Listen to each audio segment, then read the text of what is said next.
ఉండండి కోపులాటలు ఉండండి. కార్మికుడికి తోడికి గాయం బలమైన గాయమైంది. కాస్త ప్రశాంతంగా ఉండండి.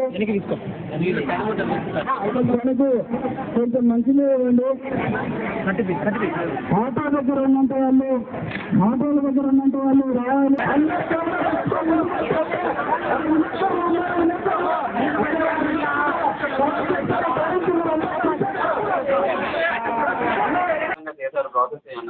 ఓకేనా? ఎందుకంటే డైరెక్ట్ గా చేయడం అనేది ఇప్పుడు కౌన్సిల్లో అలా అనుకుంటే చాలా ఎవరికైనా కానీ నిజంగా ఎంత న్యాయంగా ఉన్నా సరే అందరికీ కూడా మనం చేసే అవకాశం ఉంది. కానీ అలా చేయట్లేదు కదా, ఎందుకు చేయలేకపోతున్నాము? నా బాధ ఏంటంటే సార్, దీని ద్వారా ఎంత ముఖ్యమైన విషయం గురించి మీరు అందరూ పోరాడుతున్నారు అన్నది అర్థమవుతా ఉంది.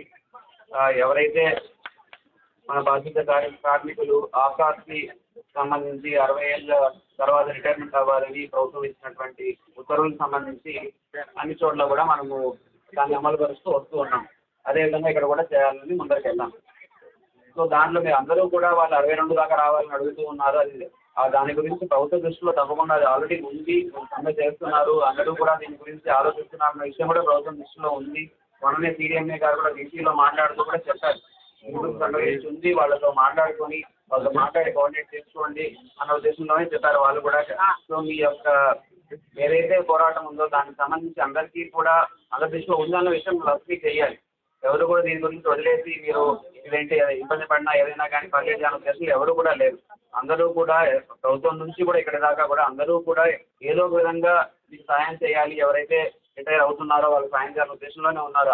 ఆ ఉద్దేశంతోనే మన స్టాండింగ్ కమిటీ జరిగినప్పుడు కూడా వెంటనే ఇమీడియట్ రిలీఫ్ ఉండాలి, వెంటనే ఏదో ఒకటి ఉండాలి. అంటే ఇప్పుడు రిటైర్మెంట్ అయిపోతే మన రేపటి నుంచి అయిపోతుంది, అలా ఉండకూడదు అన్న ఉద్దేశంతో అడిషనల్ వర్కర్స్గా వెంటనే వాళ్ళని కానీ వాళ్ళ ఇంట్లో వాళ్ళని కానీ తీసుకోవాలని కూడా తీర్మానం చేయడం కోసం ప్రతిపాదించాము. అదేవిధంగా తీర్మానం కూడా జరిగింది స్టాండింగ్ కమిటీలో. బాబు గారు 70 సంవత్సరాలకి చేకు వచ్చినాడే, ఆయన 75 వయసు వచ్చింది, ఆయన పోవచ్చు కదా పక్కకు. ఈరోజు మున్సిపల్ శాఖ మంత్రి ఎంత వయసు, ఈరోజు స్పీకర్ గారికి ఎంత వయసు, ఈరోజు ప్రధానికి ఎంత వయసు, ఈరోజు అధికారులకు ఎంత వయసు? అంటే పర్మనెంట్ కార్మికులకు సంబంధించిన వాళ్ళు పర్మనెంట్ మేము రిటైర్ అవుతామంటే వాళ్ళకి 62 ఏళ్ళు పెంచినారు. 62 ఏళ్ళు పెంచి వాళ్ళకి ఎందుకు పెంచినారు? 62 ఏళ్ళు లక్షలాది రూపాయలు డబ్బులు ఇవ్వాల్సి వస్తుంది కాబట్టి మా కాడ లెక్కలేదు కాబట్టి 62 సంవత్సరాలు పెంచినారు.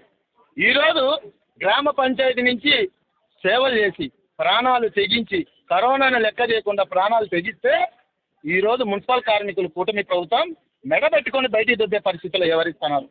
బాబు గారు మీరు గుర్తుపెట్టుకోవాలి, 279 జీవోని ఎట్లా కొద్దు మేము తిప్పికొట్టామో అలాగే 60 ఏళ్ళు పూర్తయిన వాళ్ళ బెనిఫిట్స్ వచ్చేదానికి మేము కోరుతున్నాం. మేమేం అడుగుతున్నాం? వాళ్ళ కుటుంబంలో ఎవరు అన్నం పెడతారు? వాళ్ళ కుటుంబంలో వాళ్ళ పిల్లలు అన్నం పెడతారా? కనీసం 10,000 రూపాయలు వృద్ధాది పింఛన్ 4,000 రూపాయలు ఇస్తున్నారే, దానికి మేమేమంటున్నాం? వృద్ధాది పింఛన్ ఇచ్చి 6,000 రూపాయలు డబ్బులు ఇవ్వమని చెప్తున్నాం. మేమే 10 లక్షలు అడుగుతున్నాం. 10 లక్షలు 5 లక్షలు ఎంత ఇస్తావు మీరు ఫైనల్ చేయండి. ఈరోజు 5 పట్టించుకోకుండా విశాఖలో 2,000 మందిని, విజయవాడలో 190 మందిని, అంటే ఏం మాట్లాడలే అవుట్సోర్సింగ్ కార్మికులే అనుకుంటారు. మున్సిపల్ కార్మికులు తలుచుకుంటే పొరక గంప పట్టుకొని దెబ్బేస్తారని మేము తెలియజేస్తున్నాం. ఈరోజు కడప జిల్లాలో కడప నగరంలో మహానాడు జరుగుతుంది. మహానాడుకి సంబంధించింది మేము మహానాడు కానీ బహిష్కరిస్తాం, మహానాడుకి కానీ మేము ఎవరు పనులు చేయం, పొరక గంప పడేస్తాం. ఆ సమస్యలపైన కానీ పరిష్కరించుకుంటే రాబోయే కాలంలో పెద్ద ఎత్తున పోరాటాలు సిద్ధమవుతాం. ఎంతమంది మినిస్టర్లు వచ్చినా ఎవరు కడప నగరానికి ఎవరు వచ్చినా అడ్డుకునేదానికి మున్సిపల్ కార్మికులు సిద్ధంగా ఉన్నారు. మీరు సిద్ధంగా ఉండరే లేదా? మీరు గుర్తుపెట్టుకోవాలి, మున్సిపల్ శాఖ మంత్రి నారాయణ గారు అట్లాగే లోకేష్ గారు అనేక మందిలో స్వచ్ఛ భారత్ రూపంలో వేల కోట్ల రూపాయలు వృధా చేసేదానికి మాకు ఒక 4 కోట్ల రూపాయలు రిటైర్డ్ అయిన వాళ్ళకి బెనిఫిట్స్ ఇవ్వండి, వాళ్ళ కుటుంబం ఉద్యోగం ఇవ్వండి అని మేము అడుగుతా అంటే ఈరోజు ఏ బెనిఫిట్స్ లేకుండా మెడ పెట్టుకుని చెప్పేదనుకున్నారు.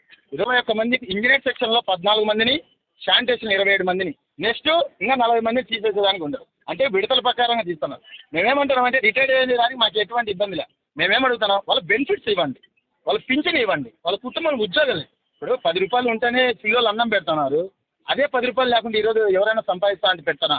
అనాథ సరళాలు కానీ ఇప్పుడు బిజినెస్ రూపంలో వెళ్ళిపోయినాయి.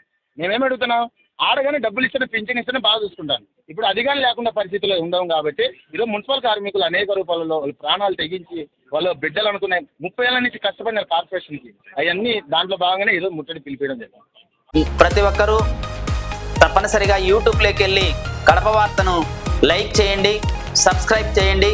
ఇట్లు మీ జి రమణయ్య, ఎడిటర్, కడప వార్త.